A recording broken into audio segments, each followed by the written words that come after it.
Hello everyone and welcome back to another episode of my F1 2019 career mode. This is episode 4 for the Monaco Formula 2 round. So let's get into qualifying and see what we can do around this very tricky circuit. Monaco, obviously a very tight street circuit, very famous on the Formula 1 calendar. But here in Formula 2 it is just as difficult.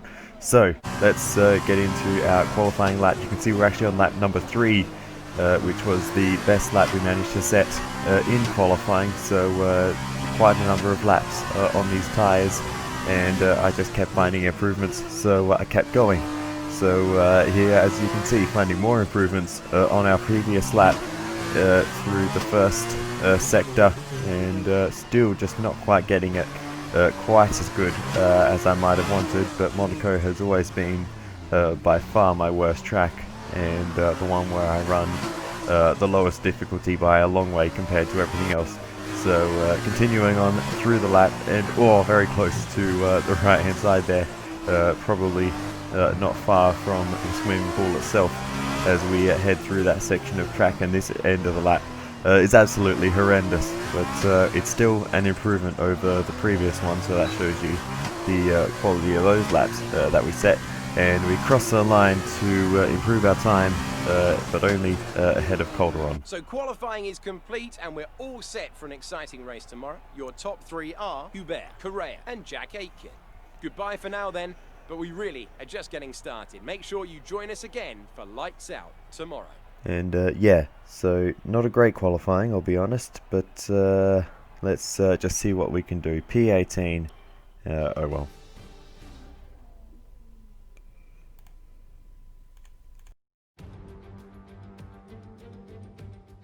Welcome to one of, if not the most iconic race circuit in Formula 2. A track with absolutely no room for error, a track that requires every bit of skill these young drivers can muster. We're getting ready for Lights Out here in Monte Carlo. The circuit to Monaco is, for all practical purposes, pretty much unchanged since its 1929 introduction. It's strange to consider, but this 2.1 mile lap will take the drivers here around almost an entire country. 19 corners, but not that many opportunities for overtaking. Instead, this is a track that rewards technical skill. I'm Alex Jakes, and I'm joined once again by the GP2 champion, Davide Valsecchi. Davide, today's race takes place on one of the most infamous street circuits in motorsports. What is it about this track that makes it stand out? Alex, I'm very happy to be here. Monaco is a short track, but the wall is just after the white line. The drivers need to stay aware from the line and from the wall. And it's so important to start in the first 2 rows if you want to compete for the victory. Let's look at the grid order for today's race while the cars make their final preparations. Antoine Hubert has a good view of turn 1 from his pole position slot, with Juan Manuel Correa alongside.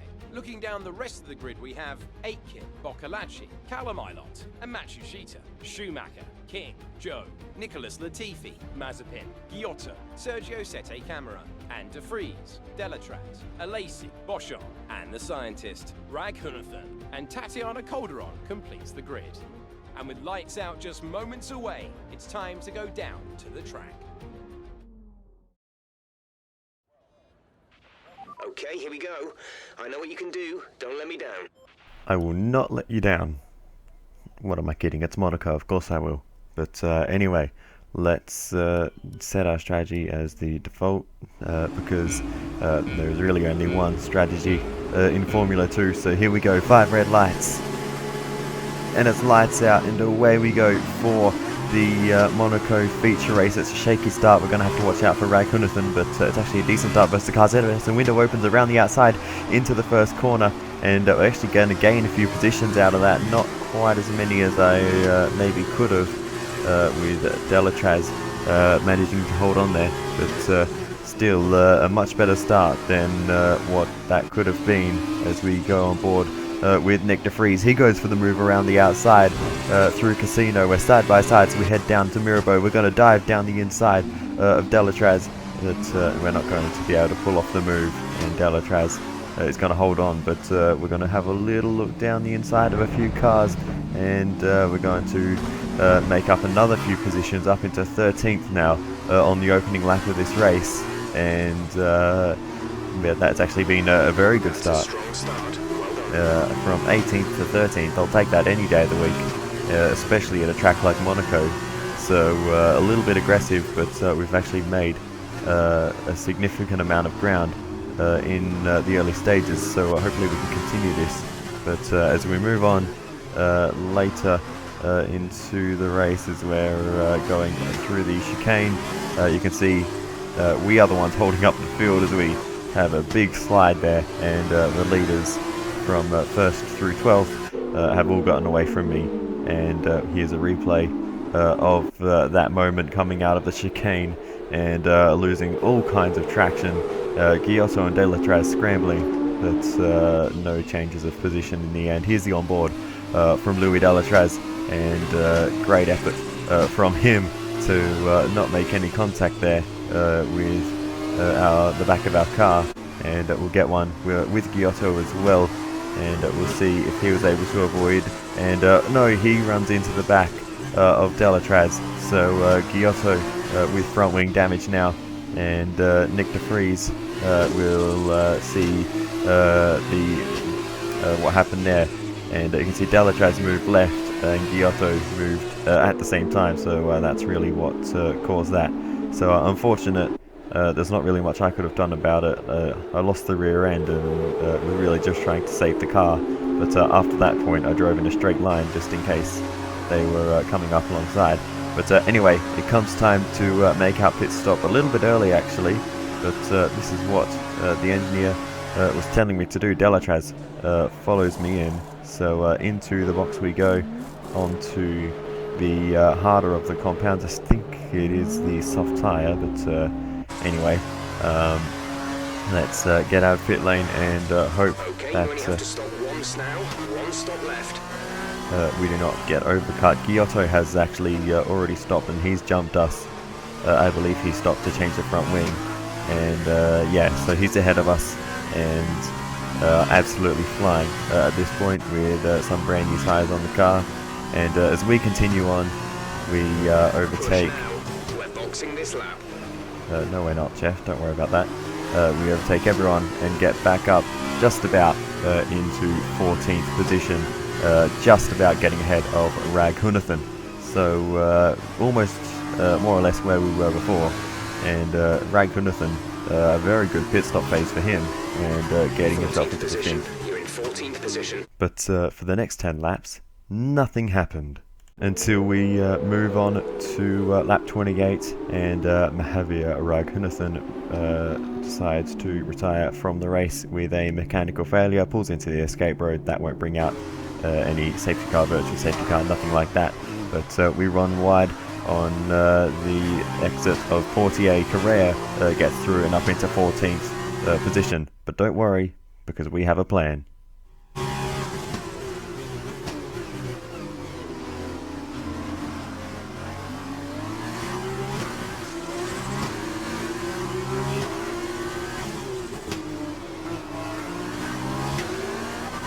Take it easy on the car. We can't sustain this level of damage. Absolutely flawless overtake. Lap 39 now, so another 10 laps has passed, and we are being blue flagged every 25 milliseconds, and it's all just not going very well at this point in this race. We've got front wing damage as well, and let's just okay, perhaps I didn't pick the best place to try and let the leading group pass. This has caused some major issues back there, and well, that's just all gone a bit wrong now, hasn't it? But never mind that, because here comes Jack Aitken, the race winner, across the line to win the feature race here in Monaco. And okay, I'm just going to pretend I have absolutely no idea what he's doing there and what potentially could have caused that to happen. Alright, race over. Take care of the car on the way in.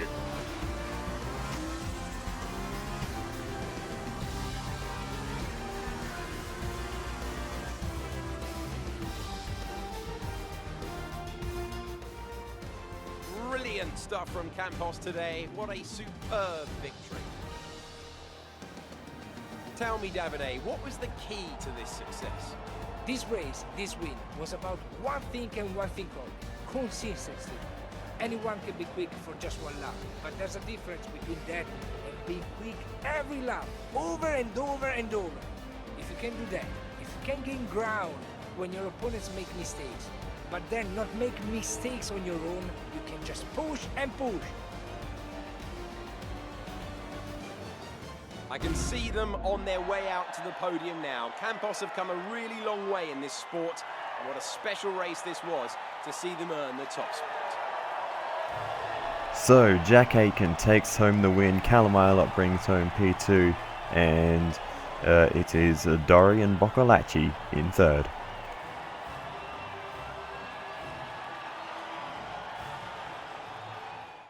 So then, it's time to see how this result affects the Drivers' Championship. And so, driver of the day then, Davide Valsecchi, who do you think you'd go for? I have to give it to Giuliano Alesi. One of the best things about Formula 2 is watching these young drivers grow and mature, and it feels like his career took a big step forward today. And here's how things are shaping up in the Teams' Championship. Charus moved further clear at the top of the table. Meanwhile, good work from Campos this weekend, who pushed themselves further up the order. Goodbye for now then, but we really are just getting started. Make sure you join us again for Lights Out tomorrow. No comment on that race, let's just get into the sprint race.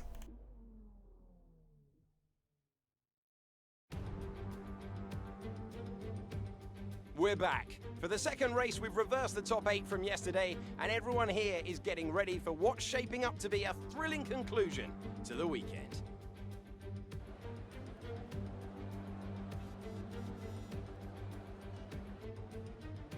Alongside me today, I'm delighted to welcome back to the commentary box the 2012 GP2 champion, Davide Valsecchi. There looks to be a challenging race ahead of the drivers today, Davide. With that in mind, what are you looking out for today? Well, Alex, I want to see how the drivers at the back of the grid are going to roll down. They'll need to make an impact in the early stages, and they're probably hoping for a bit of luck at the start. We may see some bold maneuvers out there today. So here we are on the grid for the sprint race as we get ready to go to 5 red lights. And it's lights out and away we go for the sprint race here in Monaco. And it's an alright start. We're going to see if we can make the same move we did at the start of the last one. Around the outside, not as many cars moving out the way this time, but it's fine. We've made a pretty decent start of it nonetheless. And we are going to try and squeeze past Ralph Boschung, and we just about get through there. And that was a very tight indeed. Here's the onboard from Boschung's perspective, and it was equally as close for him on the right. And wow, that was very impressive that we both managed to get through there as we go for a dive on his teammate, and we get the move done on Giuliano Alesi as well. But he's hit us, and we're going for a slide down the inside of a couple more cars as we nudge the back of someone else. More collisions behind. Safety car is out, and we'll have a look at the replay. Down the inside of Alesi, and he just keeps the nose alongside us slightly, and that causes us to go for a slide, and I couldn't stop the car, and we were very lucky not to end up T-boning someone down there. There was a collision, I think, with Aitken, and there's the onboard from Alesi, and yeah, slight contact with Aitken for us, but yeah, Alesi just kept his nose in there, and I wasn't aware that he was still alongside, so I didn't leave space for a car's width on the exit there. I thought we had the move done, as all the other cars are driving in all sorts of weird directions behind us, and as we give Ilott the slightest nudge under safety car, we get a 5-second penalty. And the worst part about that is I didn't even notice it at the time. I didn't even think that I actually made contact. So that has really ruined the race for us. We will need to get out in some clean air if we can and try and stretch away 5 seconds to second place if we want to win this one, which of course we are going to try to do. But yeah, the pace in this one I can say was definitely better. I felt a lot better in this race, and I did lower the difficulty as we send one down the inside of Callum Ilott, and that was a really nice move on the Englishman, and we get the move done. And yeah, that was a nice pass. So next up, we're going to do exactly the same thing to Nobuharu Matsushita down the inside of the Japanese driver, and yeah, it's literally an identical move, and we move ahead of him, but you know, on track, or I should say on the timing screens at the end of the race, we'll still be behind, so we need to put as many cars in between us as we can for me to even score points in this race. We do have fastest lap at the moment, which will definitely help us in that regard.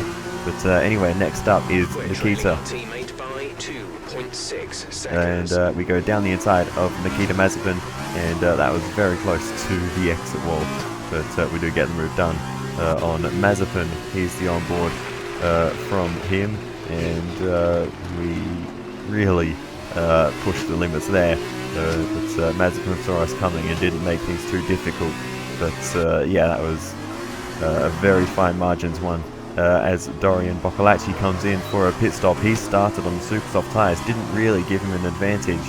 So that gives us some clean air, which may be crucial as we now close up to the back of Jordan King. We're going to send one to the inside of the first corner, and that is a really nice move actually. Not actually taking any liberties with the track limits to get that one done.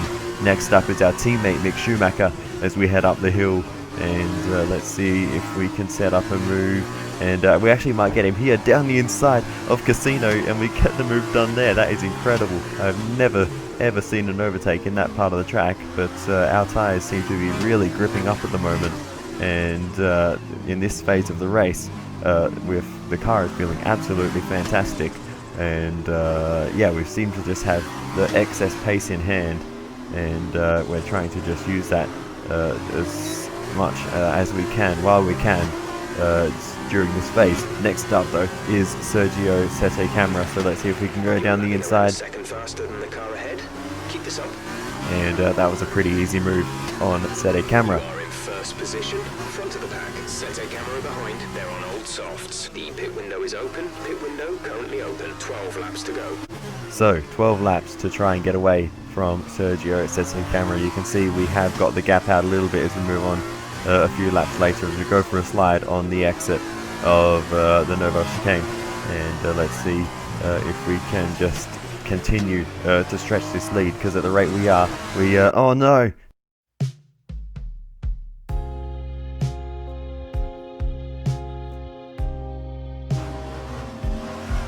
That has completely ruined our race, and we come into pits for a new front wing a lap later, and yeah, that is an absolute disaster. We've got a penalty as well for the collision with Ilott. That's another 5 seconds that we have to be stopped for. Now they finally get to work and get a new front wing on the car, but that slight bump with the wall has absolutely ruined any chance we have of winning this race. Go, go, go.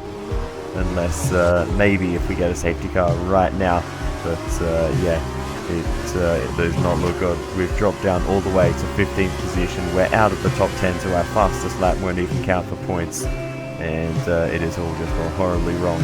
But we do have the super soft tyres on the car, the ones from qualifying, You're in P15. and they are very, very grippy as we go down the inside, and we get the move done on Callum Ilott for the second time You made it look easy.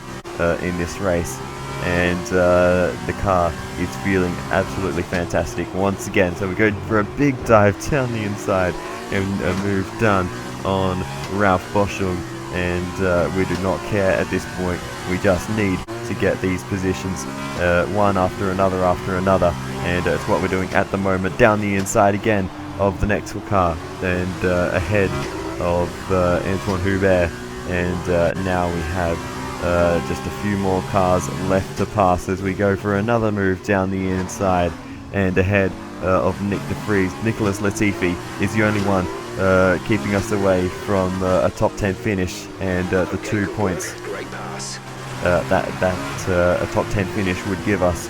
So we need to try and follow as closely as we can, and maybe we'll be able to make the move into the first corner, but we'll be going on to the penultimate lap of the race, so there's not a lot of time left to make this move, so when we do it we need to make it count. So DRS along the front straight as we head towards the first corner. We're a long way back, but we're going to go for the move down the inside anyway, and that is the difference in tyre grip. We get a stop, get a turn, and we get ahead of Nicholas Latifi and into the top 10, and we have recovered as much as we possibly can in this race. The next car up the road is Delatraz, and he's a good 5 seconds. 10th position. Delatraz is ahead of you. Gap to car in front is 5.3 seconds. They're on old super softs. Latifi is behind you. They're on old softs. Our gap to first place is 31.1 seconds. The pit window is open. Pit window currently open. 2 laps left. Next time by will be your final lap.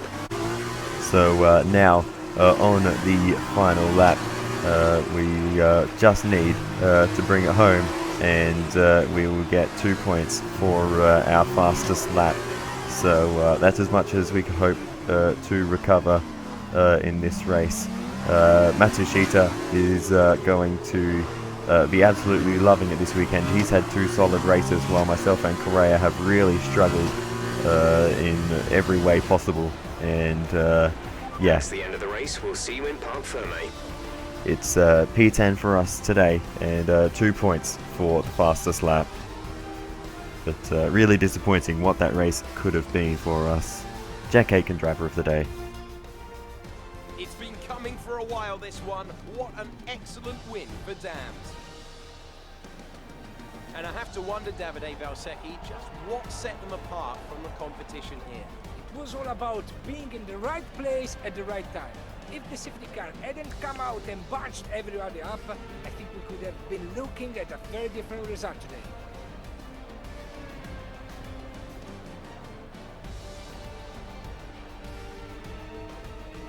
And I can see our drivers making their way out now. It's been a sublime team performance, and it's the culmination of a lot of hard work. Dams are your winners today.